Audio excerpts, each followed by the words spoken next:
Começa agora um programa que traz tudo sobre o livro mais lido em todos os tempos. Apresentamos O Som do Livro.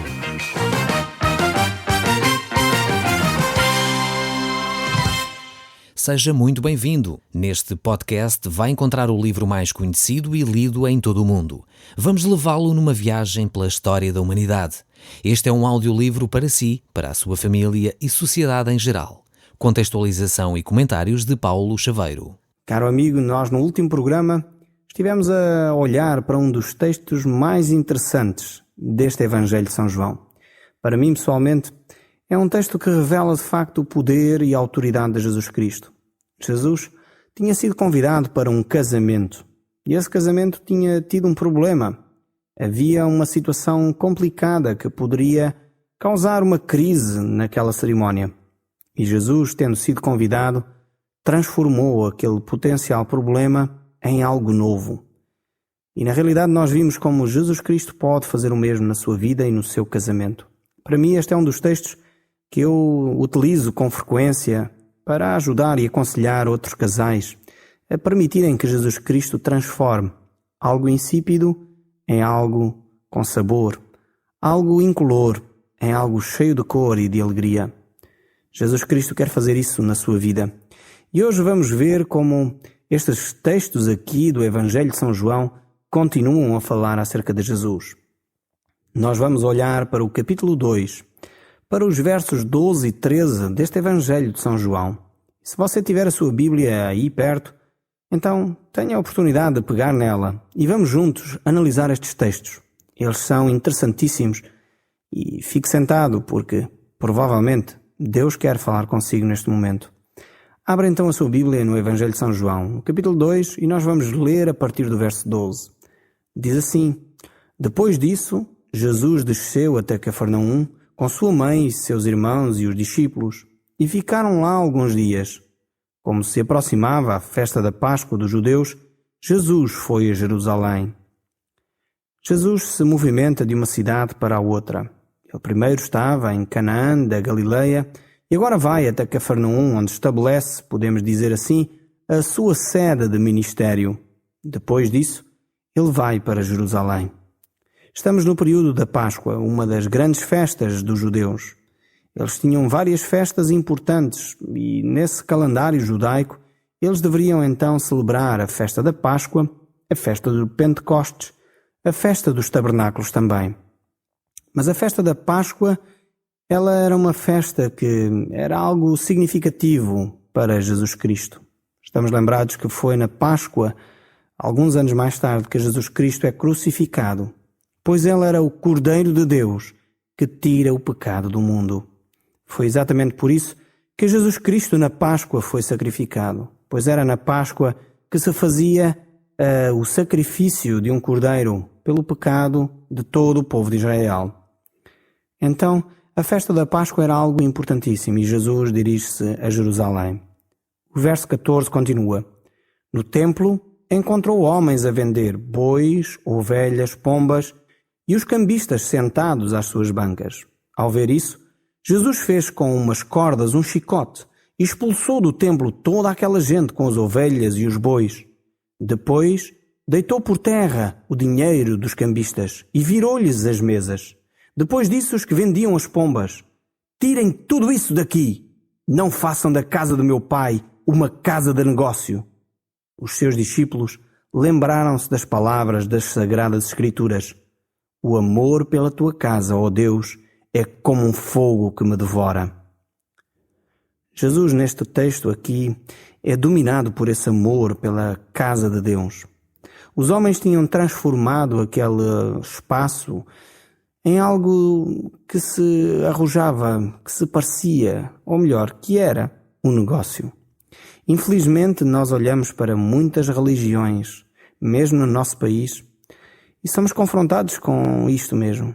A religião passou a ser um negócio onde os religiosos muitas vezes tiram proveito próprio, se olham para si próprios e fazem e transformam aquilo que é algo de espiritual em algo que tem que ser comprado.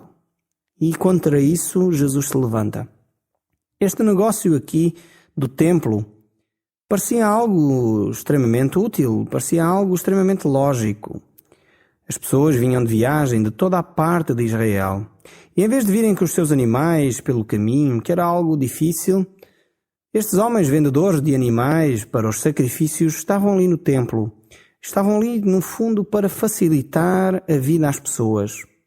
Mas, na realidade, eles começaram a tornar aquele negócio em algo que não era muito lícito, muito claro. Começavam certamente a fazer especulação dos animais e dos preços que cada animal custava. Então é contra isso que Jesus Cristo se levanta. Este negócio aqui tem vários aspectos que são contrários àquilo que Deus tinha proposto. Não só era um negócio que especulava o preço dos animais, como também provavelmente o preço da moeda estava a ser especulado. Aparentemente, era um negócio que facilitava a adoração, mas na realidade era algo que era contrário aos princípios de Deus. E Jesus tem de fazer então um expurgo, tem de fazer uma limpeza. E eu creio que algumas das razões estão aqui. Eu creio que a primeira razão pelas quais Jesus faz isso é que este negócio aqui era um negócio especulativo, um negócio desonesto. Uma segunda razão que nós podemos ver é que este negócio aqui, podemos entender pelo contexto histórico, contexto inclusive de outros textos da Palavra de Deus, que este negócio era feito no pátio dos gentios. Talvez para si, que não conhece muito a realidade do templo de Israel, não fizesse muita diferença isto. Mas o templo em Israel era dividido em várias secções, várias áreas, digamos assim. A primeira área e a mais distante do templo era então o pátio dos gentios. Esse pátio dos gentios era um espaço que era destinado a que estrangeiros, que não eram israelitas, portanto pessoas que temiam a Deus, mas não pertenciam à nação de Israel, pudessem adorar também a Deus. Deus nunca foi um Deus exclusivista dos israelitas ou dos cristãos. Deus sempre permitiu que outros povos, portanto, pudessem adorar a Deus. Nesse sentido, o pátio dos gentios era o espaço que Deus tinha previsto, digamos assim, quando deu as ordens a Moisés para construir o tabernáculo, a construção do templo mais tarde. Então esse espaço estava previsto para que outros povos pudessem adorar a Deus. Portanto, Deus não é um Deus racista, um Deus que exclui as outras nações da adoração a Ele. Isso não tinha espaço, digamos assim, entre aspas ou com muitas aspas, na mente de Deus. Por isso mesmo, Deus prevê que no templo de Salomão, no templo que é construído e depois mais tarde o templo de Herodes, que segue o mesmo modelo arquitetónico, houvesse um espaço para os gentios adorarem a Deus. E era exatamente aí que estes negócios de venda de animais estavam a ser colocados. Ou seja, os israelitas estavam a tornar o culto a Deus algo étnico, e não foi isso que Deus propôs.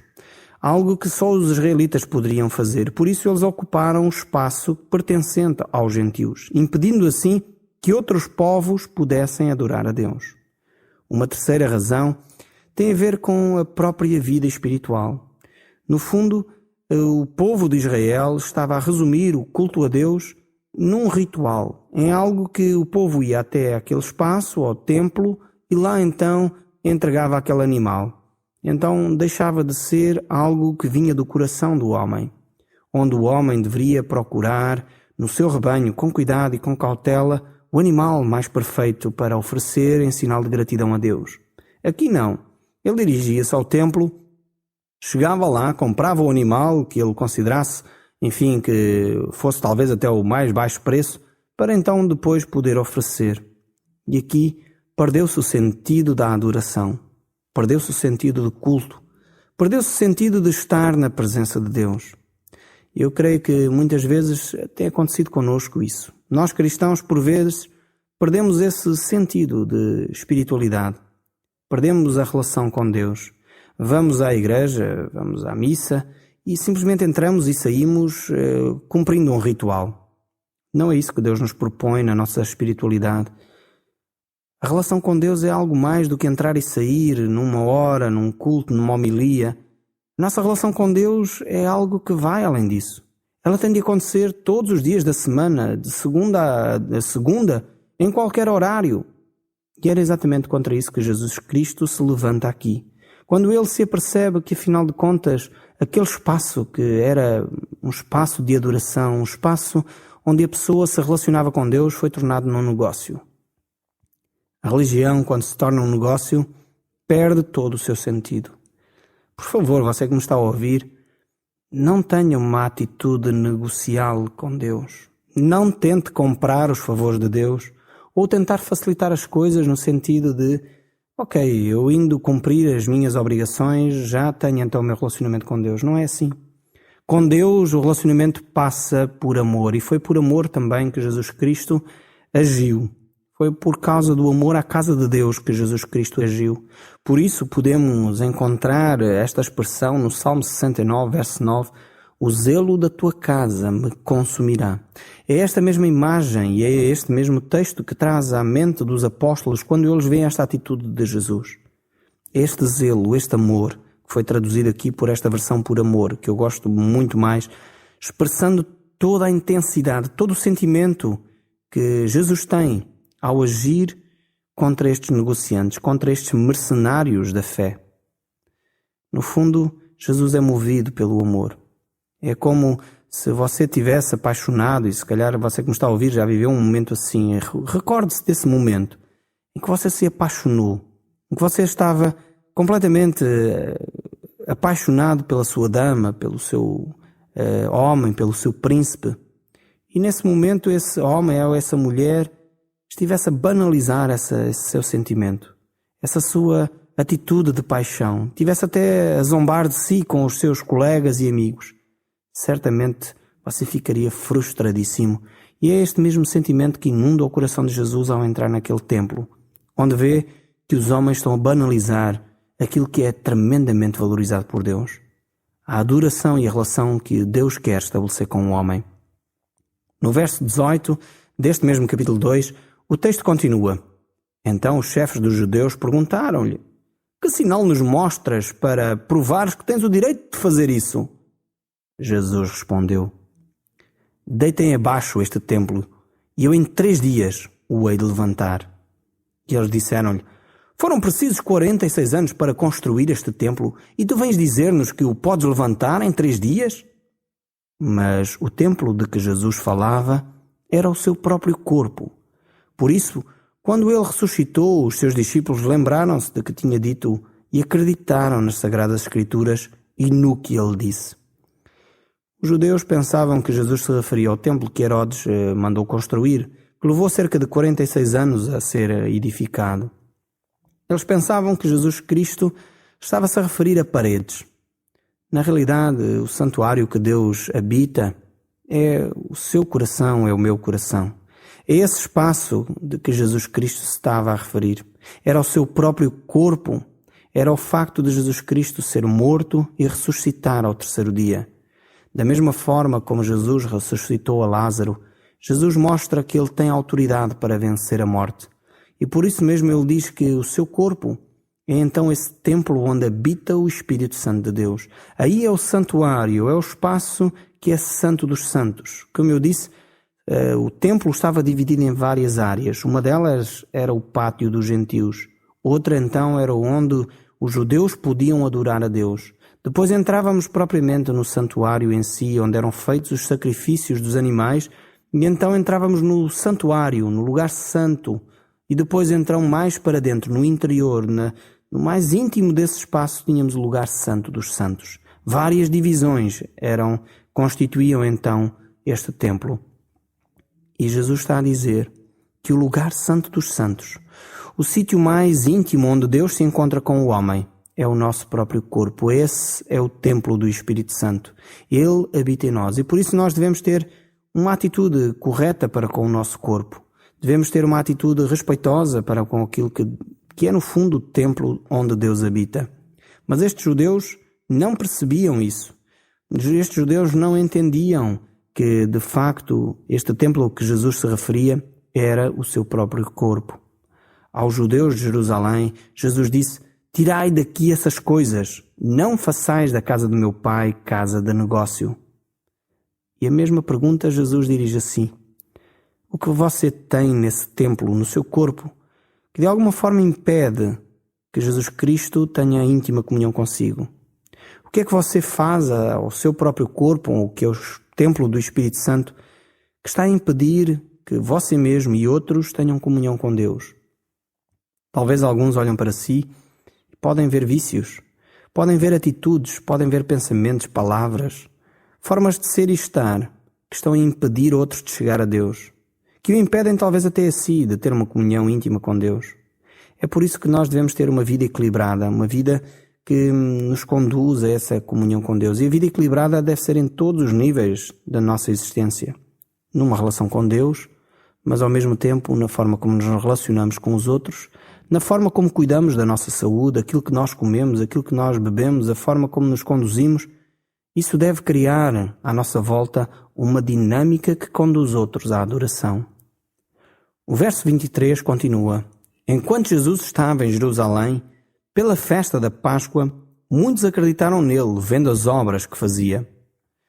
Jesus participa nesta festa da Páscoa. Pouco tempo depois, poucos anos depois, ele próprio se torna a Páscoa, deixando de haver então razão mais para que as pessoas pudessem sacrificar animais, pois de uma vez só o sacrifício de Jesus Cristo foi válido para sempre. E é por isso mesmo que nós nos podemos aproximar de Deus com fé, sabendo que a entrega de Jesus Cristo na cruz por cada um de nós, Ele perdoa através desse sacrifício os nossos pecados, sendo Ele mesmo a nossa Páscoa. E lemos então no verso seguinte: Mas Jesus não fiava neles, porque os conhecia muito bem. Não precisava que os informassem acerca das pessoas, porque Ele sabia muito bem como elas eram. Apesar daquelas pessoas acreditarem em Jesus, muitos deles acreditaram em Jesus por causa dos milagres que Ele fazia. Ou, como em outra ocasião o próprio Jesus disse, eles o seguiam porque eles comiam dos alimentos que Ele lhes dava. Era uma fé, no fundo, superficial. Podíamos dizer que era uma fé que estava arraigada aos milagres que Jesus operava e não à pessoa de Jesus Cristo. Era uma fé que, na realidade, dependia desses fenómenos que Jesus Cristo estava a exercer naquelas pessoas. Por isso Jesus não confiava neles. Jesus conhece o coração de cada um de nós. E a fé que conduz a uma relação com Deus é uma fé que tem de ultrapassar aquilo que nós vemos. Tem de ultrapassar esses momentos que talvez onde nós experimentamos o tato de Jesus, a cura de Jesus, o milagre que aconteceu. Nós temos de ter uma fé que ultrapassa isso. A nossa fé tem de estar arraigada na pessoa de Jesus Cristo. A nossa fé tem de partir do nosso coração e estar ligada ao coração de Deus. Por isso mesmo, Jesus não confiava nestas pessoas, pois Ele conhecia o coração deles. A fé que traz a vida eterna é uma fé sincera. É uma fé que nos conduz a essa relação com Deus. Porém, Jesus, então, mostra que Ele não estava completamente entusiasmado com as multidões que o seguiam. Mas aí vem um momento que é necessário que cada um de nós tome uma decisão. Vem surgindo um homem que se conduz então até Jesus Cristo. E encontramos-no no capítulo 3, no verso 1. Havia então entre eles um fariseu, um homem chamado Nicodemos, que era um dos chefes dos judeus. Ele vai procurar Jesus à noite. Ele quer saber quem na realidade Jesus é. Este é um estudioso da Bíblia, é um chefe da sinagoga, diz o texto. Era um homem que conhecia bem a Bíblia, era um homem que estava numa posição socialmente importante. Ele, para todos os efeitos, era um religioso.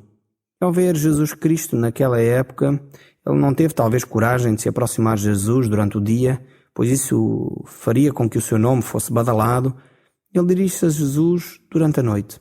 E quando chega perto de Jesus, ele diz: Rabi, sabemos que és mestre, vindo da parte de Deus, porque ninguém pode fazer esses sinais que tu fazes se Deus não estiver com ele. Vemos como Nicodemos se aproxima de Jesus e faz uma bonita introdução acerca de Jesus Cristo. Nicodemos demonstra a Jesus que ele era um homem inteligente, um homem culto, um homem que conhecia os assuntos espirituais e sobrenaturais. Era um homem que de alguma forma até confiava em Deus, pois ele diz que ninguém poderia fazer aqueles milagres se não viesse da parte de Deus. É possível que isso fosse, no entanto, tudo o que Nicodemos sabia acerca de Jesus. E ele procurava então perceber melhor quem era Jesus. Ele estava talvez demasiado preocupado com os problemas dos outros. Ele era um chefe político, era um chefe religioso, era um chefe das leis também. Naquela altura eles assumiam todos esses papéis naquele grupo dos fariseus. E ele se dirige a Jesus, talvez preocupado com esses problemas da sociedade, com o facto de estarem a ser perseguidos e terem o Império Romano a dominar sobre eles. E ele se dirige a Jesus, no fundo tentando entender um pouco melhor quem era Jesus. No entanto, não quis comprometer a sua pessoa. Foi durante a noite. E ele tenta elogiar Jesus como se dessa forma fosse comprar os favores de Jesus. Ele é politicamente correto com Jesus Cristo, mas Jesus vai diretamente à questão, não se deixa enredar pelos elogios, e diz: em verdade te digo, que se alguém não nascer de novo, não pode ver o reino de Deus. Jesus vai baralhar aqui o pensamento de Nicodemos, e ele responde: como pode um homem nascer sendo velho? Pode porventura voltar ao ventre materno e nascer segunda vez? Jesus responde: em verdade te digo, quem não nascer da água e do Espírito não pode entrar no reino de Deus. O que é nascido da carne é carne, e o que é nascido do Espírito é Espírito. Jesus vai posicionar as coisas no seu devido lugar. Jesus diz: o intelectualismo, o conheceres muito ou não a Bíblia, não te serve de muito se não nasceres de novo, se não tiveres um novo relacionamento com Deus através da pessoa de Jesus Cristo. Talvez você conheça a Bíblia, talvez você até é religioso, talvez se identifique muito com Nicodemos, mas você necessita desse novo nascimento. Talvez nunca passou por essa experiência com Deus, de nascer realmente de novo. É a mesma afirmação que Jesus fez a Nicodemos, ele lhe faz assim neste momento. Por isso entrega a sua vida nas mãos de Deus. Tenha essa experiência de novo nascimento, um nascimento espiritual, não o nascimento da carne, não o nascimento intelectual, mas o nascimento que parte da fé. No próximo programa nós continuaremos a olhar para a vida de Jesus e para os seus ensinos. O Som do Livro, uma produção da Rádio Transmundial de Portugal.